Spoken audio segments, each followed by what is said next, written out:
ഈശോ മിശിഹായ്ക്ക് സ്തുതിയായിരിക്കട്ടെ. പ്രിയമുള്ളവരെ, റോസറി ബാങ്കിൽ അക്കൗണ്ട് തുടങ്ങി നിക്ഷേപം കൂട്ടുന്നതിനെക്കുറിച്ചും നമ്മുടെ പ്രതിസന്ധി സമയത്ത് അതെങ്ങനെ പ്രയോജനപ്പെടുത്താം എന്നതിനെക്കുറിച്ചുമൊക്കെ ഇന്നലെ നമ്മളൊരു വീഡിയോ ചെയ്തിരുന്നു. നിങ്ങളിൽ പലരും അത് കണ്ടു കാണും. കാണാത്തവർക്കായി ആ വീഡിയോയുടെ ലിങ്ക് ഞാൻ ഈ കമൻറ്റ് ബോക്സിൽ കൊടുത്തിരിക്കാം. ഇന്ന് ഞാൻ പറയാൻ പോകുന്നത് ഇതുപോലെ ജപമാലകൾ ചൊല്ലി അക്കൗണ്ടിൽ നിക്ഷേപിച്ചതുവഴി എനിക്ക് ലഭിച്ച വലിയൊരു അനുഗ്രഹത്തെക്കുറിച്ചാണ്. കുറച്ച് മാസങ്ങൾക്ക് മുമ്പ് ഒരു ദിവസം രാവിലെ എൻ്റെ ഒരു ഫ്രണ്ടിൻ്റെ ഫോൺ കോൾ വരികയാണ്. അവൾ വലിയ കരച്ചിലാണ്. അവളുടെ അമ്മ മരിക്കാറായി ആശുപത്രിയിലാണ്. ഡോക്ടേഴ്സ് കൈയൊഴിഞ്ഞു. അവർക്ക് ചെയ്യാൻ പറ്റുന്നതിൻ്റെ മാക്സിമം ചികിത്സകളൊക്കെ ചെയ്തു നോക്കി. അമ്മച്ചിയുടെ കണ്ടീഷൻ മോശമാകുന്നതല്ലാതെ യാതൊരു പുരോഗതിയും ഉണ്ടായില്ല. ഈ വാർത്ത എന്നെ ശരിക്കും വേദനിപ്പിച്ചു. കാരണം എനിക്ക് അത്രമേൽ പ്രിയപ്പെട്ട ഒരു കുടുംബമാണത്. ആ അമ്മച്ചി എനിക്കെൻ്റെ സ്വന്തം അമ്മയെ പോലെയാണ്. ഈ അമ്മച്ചിക്ക് 3 മക്കളാണ്. പക്ഷേ എല്ലാവരോടും ഈ അമ്മ പറയും എനിക്ക് 4 മക്കളാണെന്ന്. എന്നെ അവരുടെ എളിയ മകളായാണ് കാണുന്നത്. എന്നോട് അത്രമേൽ സ്നേഹമുള്ളൊരു കുടുംബം. ഈ വാർത്ത എനിക്ക് വിശ്വസിക്കാനായില്ല. കേട്ടപ്പോൾ മുതൽ ഞാൻ കരച്ചിലായി. ഒരു കുഴപ്പവുമില്ലാതെ ആരോഗ്യത്തോടെ ഇരുന്ന അമ്മച്ചിക്ക് ഒരു ദിവസം രാവിലെ ഉണരുമ്പോൾ മുതൽ യൂറിന് പകരം കട്ടയായി ബ്ലഡ് പോകുന്നു. അങ്ങനെ ആശുപത്രിയിൽ കൊണ്ടുചെന്നപ്പോൾ അമ്മച്ചിക്ക് ബ്ലാഡറിൽ ക്യാൻസർ ആണെന്ന് പറയുന്നു. ലാസ്റ്റ് സ്റ്റേജ് എത്തിയെന്ന് പറയുന്നു. ഓപ്പറേഷൻ ചെയ്യുന്നു. എങ്കിലും ഒരു മാറ്റവുമില്ല. ബ്ലഡ് പൊയ്ക്കൊണ്ടേയിരിക്കുന്നു. അമ്മച്ചി ആകെ അവശയായി. ക്യാൻസർ ആണെന്ന് കേട്ടത് ഞാനും ആകെ തകർന്നു പോയി. നമ്മൾ ഒരുപാട് സ്നേഹിക്കുന്ന ഒരാൾ ഒരു കയ്യകലത്തിൽ നമുക്ക് നഷ്ടപ്പെടാൻ പോകുന്നു എന്ന ഒരു തിരിച്ചറിവുണ്ടല്ലോ, അത് നമ്മെ ഏറെ തകർത്ത് കളയും. പ്രാർത്ഥിക്കാനായിട്ട് പറ്റുന്നില്ല. മനസ്സ് മുഴുവൻ സങ്കടം കൊണ്ട് നിറഞ്ഞിരിക്കുന്ന ഒരവസ്ഥ. എന്ത് ചെയ്യണമെന്നറിയത്തില്ല. ഒത്തിരി പ്രാർത്ഥിക്കുന്ന എൻ്റെ സുഹൃത്തുക്കളെയൊക്കെ ഞാൻ വിളിച്ചിട്ട് അവരോടൊക്കെ പ്രാർത്ഥനാ സഹായം ചോദിക്കുമ്പോഴും എനിക്ക് സ്വയം പ്രാർത്ഥിക്കാൻ പറ്റാത്തൊരവസ്ഥ. വേഗം ഞാൻ എൻ്റെ ഹസ്ബൻഡിനോട് ചോദിച്ചു, എന്നെ ഡിവൈൻ മേഴ്സിയിലൊന്ന് കൊണ്ടുപോകാമോ എന്ന്. തൊടുപുഴയുള്ള മാതാവിൻ്റെ ഒരു ചെറിയ പള്ളിയാണ് കേട്ടോ ഡിവൈൻ മേഴ്സി. ഞാൻ ഇടയ്ക്കിടയ്ക്ക് അവിടെ പ്രാർത്ഥിക്കാനായി പോകാറുണ്ട്. അവിടെ പോയിരിക്കുമ്പോൾ ആ ചാപ്പലിലെ ആ വലിയ മാതാവിൻ്റെ രൂപത്തിൽ നോക്കിയിരിക്കുമ്പോൾ മനസ്സിനൊരാശ്വാസമാണ്. അപ്പോൾ തന്നെ ഞങ്ങൾ റെഡിയായി ഡിവൈൻ മേഴ്സിയിലേക്ക് പോയി. ആ അമ്മയുടെ മുന്നിൽ പോയിരുന്ന് കരഞ്ഞ് ഞാൻ മാതാവിനോട് പ്രാർത്ഥിച്ചു, എൻ്റെ അമ്മ മാതാവേ, ഞങ്ങൾക്ക് ആ അമ്മയെ ഒരു കുഴപ്പവുമില്ലാതെ നീ തിരിച്ചു തരണമേ എന്ന് കണ്ണുനീരോടെ പ്രാർത്ഥിക്കാൻ തുടങ്ങി. ശരിക്കും പറഞ്ഞാൽ ഞാൻ കേണ് താണ് അപേക്ഷിച്ചു, ആ അമ്മച്ചിയുടെ മേലെ ഒരു അത്ഭുതം പ്രവർത്തിക്കണേ മാതാവേ എന്ന് പറഞ്ഞ്. അങ്ങനെ ആ ചാപ്പലിലിരുന്ന് ഞാനിങ്ങനെ കരയുകയാണ്. എനിക്കൊന്നും ഒരു ജപമാല ചൊല്ലാനോ ഒന്നും പറ്റാതെ വെറുതെ കരഞ്ഞുകൊണ്ട് ഞാൻ ഇരിക്കുമ്പോൾ പെട്ടെന്നാണ് എൻ്റെ മനസ്സിലേക്ക് നമ്മുടെ റോസറി ബാങ്കിൽ ഞാൻ നിക്ഷേപിച്ചിരിക്കുന്ന ജപമാലയുടെ കാര്യം എനിക്ക് ഓർമ്മ വരുന്നത്. ഒരു ജപമാല പോലും ചൊല്ലി പ്രാർത്ഥിക്കാൻ പറ്റാതെ വിഷമിച്ച ആ സമയത്ത് ഞാൻ മാതാവിനോട് പറഞ്ഞു, അമ്മയുടെ റോസറി ബാങ്കിൽ ഞാൻ നിക്ഷേപിച്ചിരിക്കുന്ന എല്ലാ ജപമാലകളും ഈ സമയം അത് മുഴുവൻ ഞാൻ പിൻവലിക്കുകയാണ്. ഈ അമ്മച്ചിയുടെ ജീവൻ തിരിച്ചു കിട്ടുന്നതിനായി ഈ സമയം എൻ്റെ അമ്മ മാതാവേ, അമ്മ ഈശോയോട് പറഞ്ഞ് വലിയ കരുണ ആ അമ്മച്ചിയുടെ മേലെ കാണിക്കണം എന്ന് പറഞ്ഞ് ഞാൻ അവിടെ ഇരുന്ന് കരഞ്ഞു പ്രാർത്ഥിക്കുകയാണ്. അപ്പം ഞാൻ നിങ്ങളോട് പറഞ്ഞിരുന്നു, ഞാൻ എപ്പോഴും ജപമാലകൾ ചൊല്ലി ഇങ്ങനെ റോസറി ബാങ്കിൽ നിക്ഷേപിക്കുമായിരുന്നെന്ന്. ആ ഒരു സംഭവം എനിക്ക് പെട്ടെന്ന് അവിടെ ആ ഡിവൈൻ മേഴ്സി ചാപ്പലിൽ ഇരിക്കുമ്പോഴാണ് എനിക്കത് ഓർമ്മ വരുന്നത്. ദൈവമേ, ഇത് എത്ര ജപമാല ഉണ്ട്. കാരണം ഞാനിത് പറയുമ്പോൾ ആ പള്ളിയിലിരുന്ന് ഞാനിങ്ങനെ കരഞ്ഞു പ്രാർത്ഥിക്കുമ്പോൾ എനിക്കറിയില്ല എത്ര ജപമാല ഞാൻ ചൊല്ലിയിട്ടിട്ടുണ്ടെന്ന്. കാരണം നിയോഗം വയ്ക്കാത്ത ദിവസവും ഒരുപാട് ജപമാലകൾ ഞാൻ ചൊല്ലും. അപ്പോൾ ചൊല്ലുന്നതെല്ലാം ഞാൻ ബുക്കിൽ കുറിച്ചിടാറുണ്ട്. എന്തെങ്കിലുമൊക്കെ ആവശ്യ സമയങ്ങളിലാണ് ഞാനത് എണ്ണി നോക്കാറുള്ളൂ. അതിൽ നിന്ന് ഇത്ര ജപം, എനിക്ക് ആവശ്യമുള്ള ജപമാല ഞാൻ പിൻവലിച്ചിട്ട് ബാക്കിയുള്ള ജപമാലയുടെ എണ്ണം എഴുതി വെക്കും. അങ്ങനെയാണ്. അതുകൊണ്ട് തന്നെ എത്ര ജപമാല ഞാൻ നിക്ഷേപിച്ചിട്ടുണ്ടെന്ന് ആ സമയം എനിക്ക് അറിയില്ലായിരുന്നു.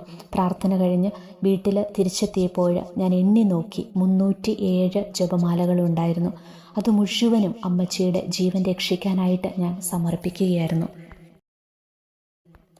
ആ സമയം ഞാൻ മറ്റൊന്നും ഓർത്തില്ല. നമുക്ക് അത്രമേൽ പ്രിയപ്പെട്ടവരെ രക്ഷിക്കാനായിട്ട് നമ്മൾ എന്ത് ത്യാഗവും ചെയ്യും അല്ലേ? അവർക്ക് വയ്യ എന്ന് കേൾക്കുമ്പോൾ കിടപ്പാടം പോലും വിറ്റ് നമ്മളവരെ ചികിത്സിക്കാറുണ്ട്, നമ്മുടെ പ്രിയപ്പെട്ടവരെ. മുന്നോട്ട് എന്തെന്ന് ആ സമയം നമ്മൾ ചിന്തിക്കില്ല. അത്തരം ഒരവസ്ഥയിലൂടെയായിരുന്നു ഞാനും ആ സമയത്ത് കടന്നുപോയത്. എനിക്കും എൻ്റെ കയ്യിലെ ആകെ സമ്പാദ്യമെന്ന് പറയാനുള്ളത് ഈ ജപമാല മാത്രമായിരുന്നു. ഞാൻ ഈ ചൊല്ലിയിട്ട ജപമാല മാത്രമായിരുന്നു. അത് മുഴുവനും ഞാൻ അമ്മച്ചിയുടെ ജീവൻ തിരിച്ചു കിട്ടുന്നതിനായി ആ ഡിവൈൻ മേഴ്സി ചാപ്പലിൽ വെച്ചാണ് ഞാൻ കണ്ണുനീരോടെ ഞാൻ അവിടെ ഇരുന്ന് പ്രാർത്ഥിച്ചു. അത്ഭുതം എന്ന് പറയട്ടെ, ആ സമയം മുതൽ അമ്മച്ചിയിൽ ചെറിയ രീതിയിലുള്ള മാറ്റങ്ങൾ കണ്ടു തുടങ്ങി. ഞാൻ വീട്ടിൽ തിരിച്ചെത്തുമ്പോൾ എൻ്റെ കൂട്ടുകാരിയുടെ മെസ്സേജിൽ നിന്നാണ് എനിക്കത് മനസ്സിലായത്. അങ്ങനെ ഡോക്ടേഴ്സിൻ്റെ പ്രത്യേക പെർമിഷനൊക്കെ വാങ്ങി ഞാൻ അമ്മച്ചിയെ കാണാനായി പോയി. എന്നെ കണ്ടപ്പോൾ അമ്മച്ചി എന്നെ തിരിച്ചറിഞ്ഞു. അമ്മച്ചിയുടെ 2 കണ്ണുകളും ഇങ്ങനെ നിറഞ്ഞൊഴുകുന്നുണ്ടായിരുന്നു. ഇത്തിരി നേരം ഞാൻ അമ്മച്ചിയുടെ അടുത്തിരിക്കാനും പ്രാർത്ഥിക്കാനും ഒക്കെ അവരെനിക്ക് അനുവാദം തന്നു. അമ്മച്ചിയുടെ ഒരു കൈ കൊണ്ട് എന്നെ ഇങ്ങനെ മുറുക്കെ പിടിച്ചു. എൻ്റെ മറ്റേ കയ്യിൽ ഞാൻ ആ സമയം ജപമാലയെടുത്ത് അമ്മച്ചിയുടെ അരികിലിരുന്നു കൊണ്ട് നന്മ നിറഞ്ഞ മറിയമേ എന്ന് ചൊല്ലാൻ തുടങ്ങി. ഏതാണ്ട് ഒരു 2 രഹസ്യമൊക്കെ ചൊല്ലി കഴിഞ്ഞപ്പോഴേക്കും ഞാൻ വെറുതെ ഒന്ന് താഴോട്ട് നോക്കിയപ്പോഴതാ അമ്മച്ചിക്ക് യൂറിൻ പോകാനായിട്ട് ട്യൂബ് ഇട്ടിട്ടുണ്ടായിരുന്നു. അതിലൂടെ ബ്ലഡ് പൊയ്ക്കൊണ്ടിരിക്കുകയായിരുന്നു. ആ ബ്ലഡ് പെട്ടെന്ന് സ്റ്റോപ്പായിട്ട് സാധാരണ രീതിയിൽ യൂറിൻ പോകുന്നു. പെട്ടെന്ന് ഞാൻ ഡോക്ടേഴ്സിനെയൊക്കെ വിളിച്ചു. എല്ലാവരും അതുവരെയും അവർക്ക് ഈ ബ്ലഡ് വരുന്നത് സ്റ്റോപ്പ് ചെയ്യാനായിട്ട് പറ്റുന്നില്ലായിരുന്നു. അപ്പോൾ പെട്ടെന്ന് ഡോക്ടേഴ്സിനെയൊക്കെ വിളിച്ചു. എല്ലാവരും വന്ന് നോക്കിയിട്ട് മിറാക്കിൾ എന്ന് പറഞ്ഞ് ദൈവത്തെ സ്തുതിക്കുന്നത് കണ്ട് കണ്ണ് നിറഞ്ഞ് ദൈവത്തിന് നന്ദി പറഞ്ഞാണ് ഞാൻ അവിടെ നിന്ന് ഇറങ്ങിപ്പോകുന്നത്. പിന്നെ പെട്ടെന്നായിരുന്നു അമ്മച്ചി റിക്കവറായത്. ഇന്നും അമ്മച്ചി ചികിത്സിക്കുന്ന ഡോക്ടർ അമ്മച്ചിയെ വിളിക്കുന്നത് മിറാക്കിൾ സാറ എന്നാണ്. ആ ഒരു സംഭവത്തിന് ശേഷം അമ്മച്ചിയും അമ്മച്ചിയുടെ മക്കളും ചേർന്ന് എനിക്കൊരു പേരിട്ടു. എന്താന്നല്ലേ? ഏഞ്ചൽ. ദൈവം ഞങ്ങളുടെ കുടുംബത്തിലേക്ക് അയച്ച ഒരു മാലാഖയാണ് നീ എന്ന് പറഞ്ഞ് അവരെന്നെ ഇടയ്ക്കൊക്കെ ഏഞ്ചൽ എന്നാണ് ഇപ്പോൾ വിളിക്കാറുള്ളത്. അവർ വിശ്വസിക്കുന്നത് എൻ്റെ പ്രാർത്ഥനകളാണ് അമ്മച്ചിയെ തിരിച്ചു കൊണ്ടുവന്നതെന്നാണ്. എനിക്ക് വേണ്ടി ഇത്രമേൽ പ്രാർത്ഥിക്കുന്ന മറ്റൊരാൾ ഈ ലോകത്ത് ഉണ്ടാവില്ല. കാരണം എല്ലാ ദിവസവും എന്നെ പരിചയപ്പെട്ട അന്ന് മുതൽ എല്ലാ ദിവസവും എനിക്ക് വേണ്ടി, എൻ്റെ ആരോഗ്യത്തിന് വേണ്ടി, സന്തോഷമുള്ളൊരു ജീവിതത്തിന് വേണ്ടി മനസ്സുരുകി ദൈവത്തോട് പ്രാർത്ഥിക്കുന്ന ഒരമ്മച്ചിയാണ് ഈ അമ്മച്ചി. അതുകൊണ്ട് തന്നെ ഈ അമ്മച്ചിക്ക് വേണ്ടി ഞാൻ എങ്ങനെ പ്രാർത്ഥിക്കാതിരിക്കും?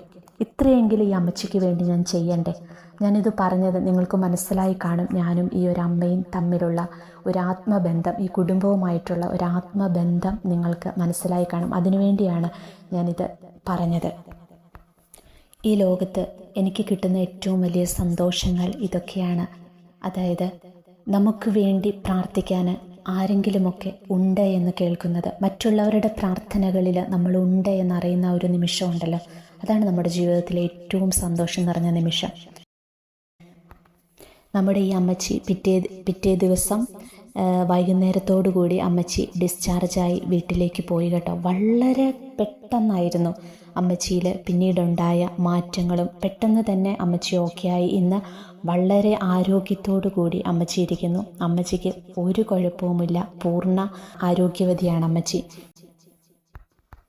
ഈ ഒരു കൊച്ചു സംഭവത്തിലൂടെ നിങ്ങൾക്ക് ജപമാല പ്രാർത്ഥനയുടെ ശക്തി എത്രത്തോളമെന്ന് മനസ്സിലായില്ലേ? ചില വിഷമസന്ധിയിൽ എന്ത് ചെയ്യണമെന്നറിയാതെ പകച്ചു നിൽക്കുമ്പോൾ ഇത്തരം ചില സേവിങ്സുകൾ നമുക്കുണ്ടെങ്കിൽ ആ പ്രതിസന്ധിയെ വളരെ എളുപ്പത്തിൽ നമുക്ക് മറികടക്കാനാകും. ഇതിൽ നിന്ന് റോസറി ബാങ്കിൽ ഒരു അക്കൗണ്ട് എടുത്തിടുന്നത് എന്തുകൊണ്ട് നല്ലതാണെന്ന് നിങ്ങൾക്ക് മനസ്സിലായില്ലേ? നിങ്ങൾക്കിപ്പോൾ തോന്നിയില്ലേ? ഇടയ്ക്കിടയ്ക്ക് ഓരോ ജപമാലകളൊക്കെ ചൊല്ലി അതിൽ നിക്ഷേപിക്കണം. ഇതുപോലെ വലിയ പ്രതിസന്ധികൾ ഉണ്ടാകുമ്പോൾ അന്നീ നിക്ഷേപം നിങ്ങളെ സഹായിക്കും. ഇതുപോലത്തെ വലിയ വിഷമഘട്ടങ്ങളിലൂടെ കടന്നു പോകുമ്പോൾ പെട്ടെന്ന് നമുക്ക് ഇരുന്ന് പ്രാർത്ഥിക്കാനോ ഒന്നും പറ്റുന്നൊരു സാഹചര്യം ഉണ്ടാകണമെന്നില്ല. ആ സമയത്തൊക്കെ ഇത് നമ്മളെ സഹായിക്കും. ഇനി മുതൽ നിങ്ങളും ഇങ്ങനെയൊന്ന് ചെയ്തു നോക്കിക്കേ. നിയോഗം വയ്ക്കാതെ ഒരു ജപമാലയെങ്കിലും ചൊല്ലിയിടാൻ നിങ്ങൾക്കെല്ലാവർക്കും പറ്റുമെന്നാണ് എനിക്ക് തോന്നുന്നത്. ഇങ്ങനെ ചെയ്യുമ്പോൾ ജപമാല ചൊല്ലുവാനുള്ള തടസ്സങ്ങളൊക്കെ പതിയെ പതിയെ മാറിക്കിട്ടും.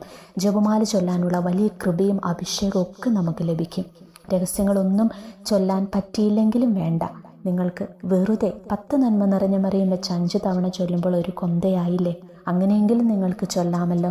പരിശുദ്ധ അമ്മയ്ക്ക് നമ്മെ അറിയാമെന്നേ. നമ്മുടെ കുറവുകളും പോരായ്മകളും എല്ലാം നമുക്കറിയാം. അമ്മയെ മുറുകെ പിടിച്ചാൽ ജീവിതത്തിൽ നമ്മൾ ഒരിടത്തും വീണു പോകില്ല. പരിശുദ്ധ അമ്മയുടെ മാധ്യസ്ഥ്യം തേടി എന്തു പ്രാർത്ഥിച്ചാലും നമുക്കത് കിട്ടും കേട്ടോ. പരിശുദ്ധ അമ്മയോട് മാധ്യസ്ഥ്യം തേടി ഞാൻ എന്ത് ചോദിച്ചാലും അമ്മ മാതാവ് എനിക്ക് തരാറുണ്ട്. അതുകൊണ്ടാണ് എനിക്ക് ഏറ്റവും ഇഷ്ടമുള്ള പ്രാർത്ഥന ജപമാല പ്രാർത്ഥനയാണ്. എല്ലാവരും എന്നോട് ചോദിക്കും, നീ എങ്ങനെയാണ് ഇത്രയും ജപമാലകളൊക്കെ ചൊല്ലുന്നതെന്ന്. എനിക്കത് അറിയില്ല. രാവിലെ എഴുന്നേറ്റാൽ കിടക്കുന്നത് വരെ എത്രത്തോളം ജപമാല ചൊല്ലാൻ പറ്റുമോ ഇത്രയും ജപമാലകൾ ചൊല്ലും. അതുപോലെ കരുണക്കൊന്ത ചൊല്ലാൻ ഒക്കെ എനിക്കിഷ്ടമാണ്. നിങ്ങൾക്കെല്ലാവർക്കും വേണ്ടി ഞാൻ പ്രാർത്ഥിക്കാറുണ്ട്. നിങ്ങളുടെ പ്രാർത്ഥനയിൽ എന്നെയും ഓർക്കണം കേട്ടോ. നമുക്ക് പരസ്പരം പ്രാർത്ഥിച്ച് ഈശോയെ ഒരുപാട് സ്നേഹിച്ച് നമുക്ക് പരസ്പരം മുന്നോട്ട് പോകാം. എല്ലാവരെയും ഈശോ അനുഗ്രഹിക്കട്ടെ.